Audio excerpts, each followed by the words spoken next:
D'artillerie ont été signalés ce vendredi à Walikale selon plusieurs témoins que nous avons contactés. Alors ces témoins rapportent que des avions de chasse des forces congolaises ont bombardé la zone. La FCM 23, appuyée par des troupes rwandaises, sont entrés mercredi dans la localité après de violents affrontements. La base de Médecins sans frontières a été prise entre des tirs croisés.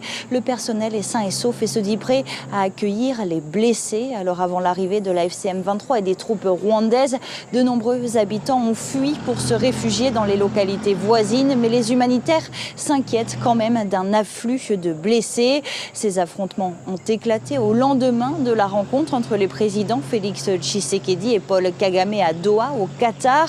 Une rencontre inattendue où un cessez-le-feu avait pourtant été évoqué. Alors dans une vidéo, le porte-parole de l'armée de la zone, le colonel Guillaume Djiki, indique que cette nouvelle avancée du M23 prouve l'intérêt du groupe armé pour les minerais. Walikale est un territoire minier considéré comme le plus riche de tout le Kivu.